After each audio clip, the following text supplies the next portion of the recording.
നമസ്കാരം. ഇതിന് പിന്നാലെ 3 പേരെയോ മറ്റോ പൊറുതിക്കായി കൂട്ടിക്കഴിഞ്ഞു ഈ അമ്മായി.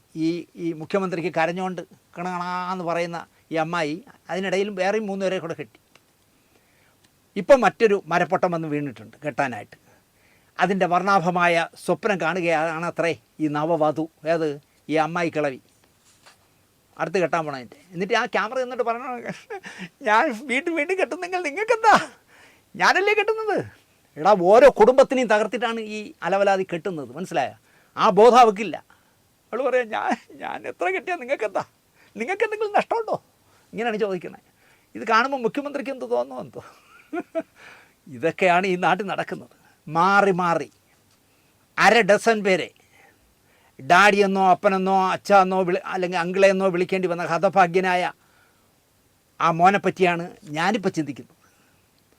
6 മാസമോ 1 വർഷമോ കൂടുമ്പോൾ അമ്മ കെട്ടിയോനെ മാറ്റും അല്ലെങ്കിൽ കളയും. എന്നിട്ട് ഫ്രഷായിട്ട് അടുത്ത ഒരുത്തനെ വിളിച്ചുകൊണ്ട് വരുമ്പോൾ ആ കുഞ്ഞു മനസ്സിലുണ്ടാകുന്ന വേദന, നിൻ്റെ തള്ള പിന്നെയും കെട്ടിയോടാ എന്ന് കൂടെ പഠിക്കുന്ന കുട്ടികൾ ചോദിക്കുന്ന അല്ലെങ്കിൽ സമൂഹത്തിൻ്റെ പരിഹാസ്യം, ഇതൊന്നും ഈ പരട്ട തള്ളച്ചി ചിന്തിക്കുന്ന പോലും ഉണ്ടാവില്ല.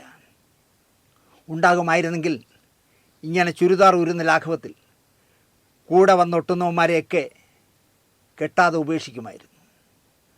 ഔദ്യോഗികമായി 6 എണ്ണവുമായി പൊറുതി നടത്തി പിരിച്ചുവിടുകയോ അവന്മാർ ഓടിത്തള്ളുകയോ ചെയ്യുമ്പോഴേക്കും 7ാമൻ വന്ന് ചാരിക്കിടക്കെയാണ് ഹണിമൂണ് തുടങ്ങാനായിട്ട്. ഈ നാട്ടിൽ അത്രയ്ക്കും സ്ത്രീക്ഷാമമുണ്ടോ? ഒരു തരി പൊന്നിട്ട് 1 സെൻറ്റ് വസ്തു കൊടുത്ത് കെട്ടിച്ചുവിടാൻ ത്രാണിയില്ലാതെ വീടിനുള്ളിലെ കൗമാരവും യൗവനവും ഒക്കെ തളച്ചിട്ട് അകാല വാർദ്ധക്യം ബാധിച്ച് വേദനിച്ച് ജീവിതം മെഴുകുതിരി പോലെ ഉരുകിത്തീരുന്ന എത്രയോ സഹോദരിമാരുള്ള നാടാണ് കേരളം. അവിടെയാണ് ജനിച്ചു വളർന്ന സിനിമാ നഗരത്തിൽ നിന്നും തലസ്ഥാന നഗരിയിൽ വന്ന് തമ്പടിച്ച് പാഞ്ചാലിയെ നാണിപ്പിക്കുന്ന വിധം 1/2 ഡസൻ സംബന്ധം കൂടിക്കഴിഞ്ഞത്. 6 എണ്ണം കഴിഞ്ഞു. അമൃത ചാനലിൽ കൂടെ വന്നിരുന്ന് കുട്ടിയെ കൊടുത്തവനെയും ഒരു നാൾ പുറത്താക്കി. അയാൾ ചെയ്ത തെറ്റിനൊക്കെ സമസ്ത അപരാധം പറഞ്ഞ് തിരികെ ആദ്യ ഭാര്യയുടെ അടുത്ത് ചേക്കേറി. നാണം ഉണ്ടോ എന്നല്ല ചേക്ക്. ആ കുട്ടിക്ക് ഒക്കെ സന്തോഷമായി കാണും, ആ താടയെ കളഞ്ഞിട്ട് എൻ്റെ കൂടെ വന്നല്ലോ എന്ന്. ഇനി ചേട്ടൻ തെറ്റ് തിരുത്തി എന്നെ പൂർണ്ണമായും എൻ്റെ ചേട്ടനായി ജീവിക്കുമെന്നൊക്കെ പാവം ആ കുട്ടി ഒരു ഗ്രാമീണ പെൺകുട്ടിയായിട്ട് വിചാരിക്കും. ആ കുഞ്ഞിനും വലിയ സന്തോഷമായി കാണാം. അച്ഛ എന്ന് വിളിക്കാനുള്ള ഒരുത്തനെ കിട്ടിയല്ലോ. പക്ഷേ യവൻ കാണിച്ചത് ചില്ലറയാണ്. ആലോചിച്ച്, ആ ക്യാമറയുടെ മുന്നിൽ നിന്ന് എവളെ സപ്പോർട്ട് കണ്ടുകൊണ്ട്, നിനക്ക് കഴിവില്ലാത്തതുകൊണ്ടല്ലേ ഞാൻ കഴിവുള്ള, ഞാൻ പലതും പഠിപ്പിച്ചു കൊടുത്തത് നിൻ്റെ നായരക്ക്, അതുകൊണ്ട് അവൻ എന്നോട് കിടക്കൂടി, നിൻ്റെ കഴിവ് കേട്ടിട്ട് നീ എന്നെ എന്തിനടി പറഞ്ഞിട്ടവളെ പറയണമെന്നൊക്കെ പറഞ്ഞ് തെറി വിളിച്ചവളുടെ കൂടെ യവൻ സാരി പിടിച്ചുകൊണ്ട് ഇറങ്ങി പോകണമെന്ന് കാണാം. ഞാൻ ഈ അമ്മായിയുടെ പോകും എന്ന് പറഞ്ഞ് പോയത്. പക്ഷേ എന്തായാലും തിരിച്ച് കമൽ റോയ് തൃശ്ശൂരിൽ തന്നെ വേറൊരു വിവാഹം കഴിച്ച് ഒരു കുഞ്ഞുമായി ജീവിക്കുമ്പോഴാണ് മരണത്തിന് കീഴടങ്ങിയത്. തുടക്കം കുറിച്ച നിർമ്മൽ അകാലത്തിൽ പോവുകയും ചെയ്തു. അമ്മയെ തല്ലിയാലും 2 പക്ഷം എന്ന് പറയുന്ന നാടാണ് നമ്മുടെ കേരളം. നമ്മുടെ ചാനലിൻ്റെ മറുപടി കുറിക്കാനാവുന്നത് ഓപ്പൺ ആയിരുന്നെങ്കിൽ എന്തെല്ലാം മറുപടികൾ ഇപ്പോൾ ഏതെല്ലാം കിഴങ്ങന്മാർ വന്ന് അതിലെഴുതിയെന്നെ. നല്ല തടിമിടുക്കുള്ളതിനാൽ അവർ 6 കെട്ടി, അതിന് നിനക്കെന്താ ഛേദം? അവൾ കെട്ടി 6 പേർ പാതുവഴിയിൽ ആണെങ്കിൽ അവന്മാരുടെ അമ്മയ്ക്കല്ലേ ഛേദം? ഇനിയും കെട്ടു ഭഗവതി, ഞങ്ങൾ കൂടെയുണ്ട് എന്നൊക്കെ എഴുതി മെഴുകിയേനെ. അതാണ് മലയാളിയുടെ ഒരു സ്വഭാവം. എൻ്റെ ഭാര്യ വേറെ തന്നെ നോക്കരുത്, വേറെ തന്നെ കിടക്കരുത്. ഞാൻ അപ്പുറത്തെ വീട്ടിലുള്ള എല്ലാവരെയും കാര്യങ്ങൾ നോക്കും, ഒളിഞ്ഞു നോക്കും, പറയും. അതാണ് മലയാളിയുടെ ഒരു സ്വഭാവം. ഇപ്പം തന്നെ ഇവളെ ന്യായീകരിച്ചുകൊണ്ടൊരു ഭവതി വന്നിട്ടുണ്ട്. ന്യായീകരണ തൊഴിലാളി. എനിക്കറിയാം, കക്ഷി ഒരു നടിയാണ്. ഇവളൊക്കെ ന്യായീകരിക്കുന്ന സമയം. അപ്പോൾ ഇവളൊക്കെ ആരായിരിക്കും നിങ്ങൾ ആലോചിക്കുക? ഫസ്റ്റ് കക്ഷിയായിരിക്കും. യൂട്യൂബർമാർ ഒരമ്മയെയും കലാകാരിയെയും തകർക്കുകയാണത്രേ. ഏത് ഈ 6 കെട്ടിയതിനെ പറ്റി പറഞ്ഞു കളഞ്ഞെന്ന് അങ്ങനെ പറയരുത്. എവളുടെ തന്ത എത്ര കെട്ടിയെന്നാണ് ഞാൻ ചോദിക്കുന്നത്. ഈ ന്യായീകരിക്കാൻ വന്നില്ലേ? എവളുടെ തന്ത എത്ര പേരെ കെട്ടിക്കാണോ, അമ്മ എത്ര പേരെ കെട്ടിക്കാണോ എന്നുള്ളതൊന്ന് അന്വേഷിക്കണം. അവരുടെ സ്വകാര്യതയെ മാനിക്കണം അത്രേ. ആരാ ഈ അലവലാതിയുടെ? 6 കുടുംബങ്ങളെ തകർക്കുന്നതിൽ ഈ ന്യായീകരണ മുതലിന് ഒരു കുണ്ഠിതവുമില്ല. സ്വന്തം മനോരോഗത്തിനനുസരിച്ച് ക്യാപ്ഷൻ ഇട്ട് എന്താ പറയുക, വിറ്റാലേ യൂട്യൂബർമാർക്ക് അരി മേടിക്കാൻ പറ്റുമെന്നും ഇത്തരം വാർത്തകൾ ആവശ്യത്തോടെ ക്ലിക്ക് ചെയ്യുന്ന ഷെയർ ചെയ്യുകയും ചെയ്യുന്ന നമ്മൾ ഓരോരുത്തരുമാണ് യഥാർത്ഥ പ്രതികളെന്നും ഈ ന്യായീകരണ തൊഴിലാളി പറഞ്ഞു വയ്ക്കുന്നു. ക്ലിക്ക് ചെയ്യുന്നതും ഷെയർ ചെയ്യുകയും ചെയ്യുന്ന നമ്മൾ എന്ന ബഹുവചനം വേണ്ട എന്നാണ് ഈ അലവലാതിയോട് എനിക്ക് പറയാനുള്ളത്. അത് എന്ന് സ്വന്തമായിട്ട് പറഞ്ഞാൽ മതി. അതിന് ബാക്കി എല്ലാവരും ചേർത്ത് നമ്മൾ എന്ന് പറയേണ്ട എന്നെ പോലെയുള്ള എന്ന് പറയുന്നതായിരിക്കും നല്ലത്. കണ്ണീരല്ല, ഇതൊരമ്മയുടെയും കലാകാരിയുടെയും അതിജീവനത്തിൻ്റെ നിലവിളിയാണത്രേ. ഫസ്റ്റ് നിലവിളി. ഒരു കുഞ്ഞുള്ള ഒരു കുടുംബിനിയായ ഭാര്യയുള്ള ഒരുത്തനെ അടിച്ചു മാറ്റിയിട്ട് ക്യാമറയ്ക്ക് മുന്നിൽ അവനെയും കൊണ്ടിരുത്തിയിട്ട് നിൻ്റെ കഴിവേട് കൊണ്ടല്ലേടി അവൻ എൻ്റെ അടുത്ത് വന്നത് എന്ന് പരിഹാസച്ചിരിയോടെ ചോദിച്ചവളെ എനിക്കറിയാവുന്ന എൻ്റെ സഹപ്രവർത്തകരുടെ മുഖമായിരുന്നില്ല ഞാൻ ആ വീഡിയോയിൽ കണ്ടതെന്നും നിസ്സഹായയായ തകർന്നു പോയ ഒരു സ്ത്രീയുടെ ഭയന്നു വിറയ്ക്കുന്ന ഒരമ്മയുടെ മുഖമായിരുന്നത്രേ ഇവൾ കണ്ടത്. ഏത് ഈ കള്ളക്കരച്ചിൽ കരഞ്ഞ് മുഖ്യമന്ത്രിക്ക് അയച്ചില്ല അതിൽ കണ്ടത്. അല്ലാതെ ഒരുത്തിരെ കുടുംബം തകർത്തിട്ട് നിനക്ക് കഴിവ് ഇല്ലാത്തതുകൊണ്ടല്ലേടി ഞാൻ അവനെ അടിച്ചുകൊണ്ട് പോയതെന്ന് ചോദിച്ചതിൽ തെറ്റില്ല എന്നാണ് ഇവൾ പറയണത്. സ്ത്രീ, അമ്മ എന്നൊക്കെ സെൻറ്റി വാക്കുകൾ അടിച്ചാലൊന്നും ഒരാളും സ്ത്രീയുമാവില്ല, അമ്മയുമാവില്ല, ആ മഹനീയമായ വാക്കുകളുടെ വ്യക്താവുമാവില്ല. 10ാം ക്ലാസ്സിൽ പഠിക്കുന്ന മകനോട് അല്പം സിമ്പതി ഉണ്ടായിരുന്നെങ്കിൽ, ഈ പെൺപിള്ളയ്ക്ക് ഉണ്ടായിരുന്നെങ്കിൽ വർഷാവർഷം കിട്ടുന്ന കലാപരിപാടിക്ക് ഒരു ഇടവേളയെങ്കിലും കൊടുക്കണമായിരുന്നു. അമ്മയെക്കുറിച്ച് നാട്ടുകാർ മുഴുവൻ ഇല്ലാ കഥകൾ പറഞ്ഞുണ്ടാക്കുമ്പോൾ ആ കൗമാരക്കാരൻ അനുഭവിക്കുന്ന മാനസിക സംഘർഷം ചിന്തിക്കണം എന്നാണ് ഈ നമ്മൾ പ്രയോഗിയോട് എനിക്ക് പറയാനുള്ളത്. ഈ ന്യായീകരണ തൊഴിലാളിയില്ലേ, അവളോട് എനിക്ക് പറയാനുള്ളതാണ്. സൈബർ ഗുണ്ടകൾ തൊഴിൽ ചെയ്ത് ജീവിക്കാനുള്ള അവകാശം പോലും നിഷേധിച്ച ഒരു സ്ത്രീയെ ഞാൻ ഇവറ്റകളെ സ്ത്രീ എന്ന മനോഹരമായ പദം ഉപയോഗിക്കില്ല. ഈ പെണ്ണുകെട്ടുകാരിയെ വീടിനുള്ളിൽ തളച്ചിടാൻ ക്ഷമിക്കുകയാണത്രേ. എവളെ വീട്ടിലല്ല, ഊളംപാറയിൽ പൂട്ടിയിടണമെന്നാണ് ഞാൻ പറയുന്നത്. അത്രയ്ക്ക് കാമഭ്രാന്ത് പിടിച്ച് നടക്കുകയായിരിക്കും. ആരാണ് സൈബർ ഗുണ്ടകൾക്ക് ഈ അധികാരം നൽകിയത് എന്നാണ് ഈ ന്യായീകരണ ഗുണ്ടയുടെ ചോദ്യം. എവളും പെണ്ണെന്നാണ് പറയുന്നത്. ആലോചിക്കുക, എവക്കും തന്തയും തള്ളയൊക്കെ ഉണ്ടാവില്ലേ? ഈ കരച്ചിൽ കൊണ്ടൊന്നും ചെയ്തു കൂട്ടിയ പാപത്തിൻ്റെ പലിശ പോലും ആകില്ല. തൊഴിൽ ചെയ്ത് ജീവിക്കാൻ പോലും സൈബർ ഗുണ്ടകൾ സമ്മതിക്കുന്നില്ല അത്രേ. എന്തൊരു സെറ്റ് കയറി ക്യാമറയുടെ ഫ്രണ്ടിൽ കയറിയിരിക്കുമോ? അതാ മേക്കപ്പ് ഇടുമ്പോൾ പോയി മേക്കപ്പ് അഴിച്ചു കളയോ?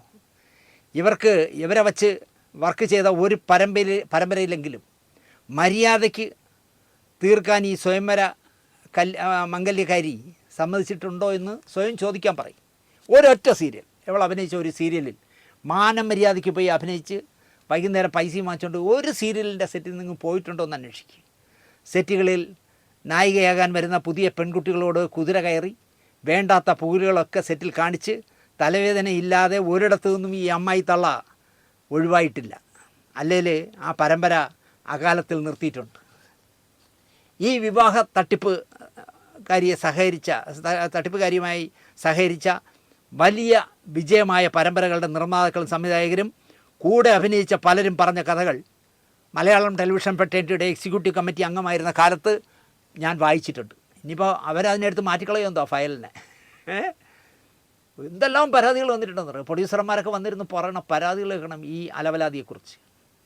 ഇപ്പോൾ ചോദിച്ചാൽ അങ്ങനെ ഒരു സംഭവമേ അവിടെ ഉണ്ടായിട്ടില്ല എന്ന് പരാതി പറഞ്ഞവരും പരാതി കേട്ടിരുന്നവരും പറയുമായിരിക്കും. എന്നാൽ നടന്ന യാഥാർത്ഥ്യങ്ങളാണ് ഞാൻ പറഞ്ഞത്.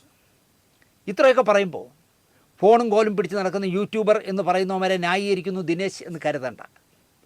വാളെടുത്തവരെല്ലാം വെളിച്ചപ്പാടാവുന്ന കാലമാണിത്. ഇതിനപ്പുറവും ചെയ്യും ഇവന്മാർ. എന്നാൽ എത്രയോ നടീനടന്മാർ ഈ ഫീൽഡിൽ മാന്യമായി ജോലി ചെയ്ത് അന്തസ്സായി ജീവിക്കുന്ന ആളുകളുണ്ട് എന്ന ബോധവും എനിക്കുണ്ട്. അത് ഞാൻ മറച്ചു വയ്ക്കുന്നില്ല. ഇവരെ പോലെയും ഭർത്താവ് ചത്തപ്പോൾ എന്താവാനും തയ്യാറായി ഇറങ്ങി ഗൾഫിൽ വ്യഭിചരിച്ച് കാശുണ്ടാക്കുന്ന കൂതറയുമൊക്കെ അവരുടെയൊക്കെ പിന്നാലെ മാത്രമാണ് ഈ വെട്ടുക്കിളികൾ പായുന്നത്. യൂട്യൂബർ എന്ന് പറഞ്ഞ വെട്ടുക്കിളികൾ പായുന്നത്. എന്തിനാണ് അവന്മാർ ഇതിൻ്റെയൊക്കെ പുറകെ കറങ്ങുന്നതെന്ന് ചോദിച്ചാൽ ഈ കൂതറകളുടെ കഥകൾ കേൾക്കാൻ ആളുകൾക്ക് ഇഷ്ടമാണ്. ഇവരിൽ നിന്നും പലതും കിട്ടും. ഇവരുടെ വ്യഭിചാര കഥകൾ കേൾക്കാൻ ഇവിടെയുള്ള തേങ്ങന്മാർക്ക് ഇഷ്ടമാണ്. മലയാളിക്ക് അടിപൊളിയാണല്ലോ. ഗൾഫിൽ എന്തിനാണ് പോകുന്നത്, എന്ന് മടങ്ങും എന്നൊക്കെ ഇതിലൊരു കൂതറയോട് ചോദ്യം. അപ്പോൾ കൂതറ പറയാണ് ഇങ്ങനെ മുടിയൊക്കെ ആക്കണമെന്ന് കാണാൻ. കഴിഞ്ഞ തവണ കൊണ്ടുപോയ മറ്റേ ചേട്ടൻ പുതിയൊരു സ്ഥാപനം തുടങ്ങുന്നു, അതിൻ്റെ ചർച്ചയ്ക്ക് പോവുകയാണ്. 20 ദിവസം നിൽക്കണമെന്നാണ് പറഞ്ഞിരിക്കുന്നത്. പക്ഷേ എനിക്ക് ഭയങ്കര തിരക്കല്ലേ, 20 ദിവസം പാടില്ല, ഒരു 10 ദിവസം നിൽക്കാമെന്ന് ഞാൻ പറഞ്ഞു. ഏറിയാൽ 15 ദിവസം, ഒരു 10 ദിവസം നിൽക്കാമെന്ന് പറഞ്ഞു, ഏറിയാൽ 15 ദിവസം ഞാൻ മടങ്ങും. അത്രയും ബുക്കിങ്ങേ അവിടെ ആയിട്ടുള്ളൂ, ബാക്കി കൂടിയായാൽ അവിടെ നിൽക്കുമെന്നാണ് സത്യത്തിൽ പറയേണ്ടത്. 15 ദിവസത്തേക്കുള്ള ബുക്കിംഗ് ആയെന്ന് ഏജൻറ്റ് പറഞ്ഞു. 16 മുതൽ 20 വരെയുള്ള ബുക്കിംഗ് ആയാൽ ഞാൻ നിൽക്കും, ഇല്ലെങ്കിൽ ഞാൻ ഇങ്ങ് പോരും എന്നാണ് മനസ്സിൽ പറയുന്നത്. മനസ്സിലായില്ലേ? പക്ഷേ ഈ വെട്ടുക്കിളി യൂട്യൂബർമാരോട് പറയുന്നത് ഇവിടെ ഭയങ്കര തിരക്കല്ലേ, അതുകൊണ്ട് ഞാനിങ്ങ് പോരും എന്നാണ് പറയുന്നത്. ഇവിടെ എന്ത് തിരക്ക്? ടൊവിനോ തോമസും ബേസിൽ ജോസഫും നവീൻ പോളിയൊക്കെ ഇവർക്ക് വേണ്ടി കാത്തിരിക്കുകയാണോ? നായിക വന്നാലല്ലേ അഭിനയം തുടങ്ങാൻ പറ്റുമെന്നുകൊണ്ട് കാത്തിരിക്കുന്നത് പോലെയാണ് പറയണേ. 10 പേർ കാണുന്ന ഒരു സീരിയലിലെങ്കിലും ഒരു ഈ തിരുമോന്ത കാണിച്ചിട്ടുണ്ടെങ്കിലും നമുക്ക് സമ്മതിക്കാമായിരുന്നു. ഇല്ലേ ഇല്ല, പറയാൻ അറയ്ക്കുന്ന പണിയാണ് ഗൾഫിൽ ചെയ്യുന്നത്. അതിനാലാണ് ഇവർ മാസ്റ്റർ ഡിഗ്രി എടുത്തിരിക്കുന്നത്. 250 ദിർഹമാണ് ശമ്പളം. മാജിക് മൂമെൻറ്റ് എന്ന് പറയുന്ന വോഡ്ക, ഈ നാറ്റം വരാത്തൊരു മദ്യം ഉണ്ടല്ലോ വോഡ്ക, അതിൻ്റെ മാജിക് മൂമെൻറ്റ് എന്ന് പറഞ്ഞ മദ്യമേ അവർ കഴിക്കൂ. 3-4 ഗ്ലാസ് നിറയെ വെള്ളം തൊടാതെ കട അടിച്ച് കയറ്റുമെന്നാണ് പറയുന്നത്. എന്നിട്ട് അങ്ങ് ഇറങ്ങുമെന്നാണ് പറഞ്ഞത്, ഭദ്രകാളി ഇറങ്ങും പോലെ. ഭാര്യയുടെ കെട്ടുതാലി വരെ വിറ്റ് വീട് പണയം വെച്ച് ജീവിതം കരിപ്പിടിപ്പിക്കാനായി മണലാരണ്യത്തിൽ പോയവന്മാരെ വടയക്ഷി ചോര കുടിക്കുന്നത് പോലെ ഊറ്റി ഇവൾ കാശുണ്ടാക്കുന്നു. എന്നിട്ടാണ് ഇവിടെ വന്നിട്ട് നിനക്കെത്ര വയസ്സായി? 4. നിനക്കൊരു കാർ, 2 കടുവയ്ക്ക് തിന്നാനുള്ള ഒരു തിന്നിപ്പുണ്ട്. നിനക്കെത്ര ഇടം മോനെ? 18 അല്ലേ? നിനക്കൊരു കാർ. അപ്പോൾ വാതിലിൻ്റെ ഇടയിൽ നിന്ന് തന്ത എത്തി നോക്കും, അപ്പനൊരു കാറ്. കാരണം എല്ലാം പണി ഗൾഫിൽ ഇത് ചെയ്ത് കൊണ്ടിരുന്ന കാശിരിക്കില്ലേ. യവനൊക്കെ കാറിൽ ഇങ്ങനെ കറങ്ങി നടക്കുമെന്നേ. ഞാനിതൊന്നും പറയുന്നത് കള്ളമല്ല കേട്ടോ, അനുഭവത്തിൽ നിന്ന് പറയുകയാണ്. അവളെ കൊണ്ടു നടക്കാൻ കുറേ കൂതറ ഫോൺ പിടിച്ച് നടക്കുന്നവന്മാരും. ഇവരെയൊന്നും ഒരക്ഷരം വിമർശിക്കരുത് എന്നാണ് ഈ ന്യായീകരണ തൊഴിലാളി ആ പെണ്ണുപിള്ള പറയണ ഒരു പെണ്ണ്. അവൾ നായികയല്ലെന്നാണ്, നായികയുടെയൊക്കെ പ്രായം കഴിഞ്ഞു. ഇതാണ് ഞാൻ പറഞ്ഞത്, അമ്മയെ തല്ലിയാലും രണ്ടുണ്ട് പക്ഷം എന്ന്. ജാത്യാൽ ഉള്ളത് തൂത്താൽ മാറില്ല എന്നാണ് പണ്ടുള്ളവർ പറയാറ്. അത് മലയാളിയുടെ മാത്രം ഗുണമാണ്. ജാത്യാലുള്ളത് തൂത്താൽ പോവില്ല. അത് ഈ പറയുന്ന വെട്ടുകിളികൾ പോലെ നടക്കുന്ന യൂട്യൂബർമാരായാലും ശരി, ഗൾഫിൽ ചെന്ന് വ്യഭിചരിക്കുന്നവരായാലും ശരി, 6 മാസത്തിലേക്ക് പെണ്ണ് കെട്ടുന്നവരായാലും ശരി, അവരെയൊക്കെ ന്യായീകരിക്കാൻ ഇവിടെ ആളുണ്ടാകും. അതാണ് ഈ നാടിൻ്റെ ശാപം എന്ന് മാത്രം പറഞ്ഞുകൊണ്ട്, എൻ്റെ പ്രിയപ്പെട്ട എൻ്റെ സഖാവേ, വീഡിയോയിലല്ല എന്തിലും അവൾ കാണിച്ചു തരും കരഞ്ഞുകൊണ്ട്. അതിലൊന്നും കയറി വീണ് കളയരുത്. നാണക്കേടാണ് കമ്മ്യൂണിസ്റ്റ് പാർട്ടിക്ക്. നിങ്ങൾക്ക് മാത്രമല്ല, കമ്മ്യൂണിസ്റ്റ് പാർട്ടിക്ക് നാണക്കേടാണ്, കമ്മ്യൂണിസ്റ്റുകാരന് നാണക്കേടാണ് എവളുടെയൊക്കെ കേസിൽ കയറി പിടിച്ചാൽ. അല്ല, അതൊന്നുമല്ല, ഞാൻ സ്ത്രീ ശാക്തീകരണമാണ്. ഞാൻ അതുകൊണ്ട് തന്നെ ഇന്നു മുതൽ ഈ അമ്മാവി നടിക്ക് ഞാൻ പൂർണ്ണ പിന്തുണ കൊടുക്കും. സൈബർ സെല്ലുകാരെ കൊണ്ട് നിന്നെ അടക്കം പിടിച്ചകത്തിട്ടുള്ളതെന്നൊക്കെ പറയാനാണ് മുഖ്യമന്ത്രിക്ക് ആഗ്രഹമെങ്കിൽ നടക്കട്ടെ. വിനാശകാലേ വിപരീത ബുദ്ധി എന്ന് മാത്രമേ ഞാൻ പറയുന്നുള്ളൂ. നന്ദി, നമസ്കാരം.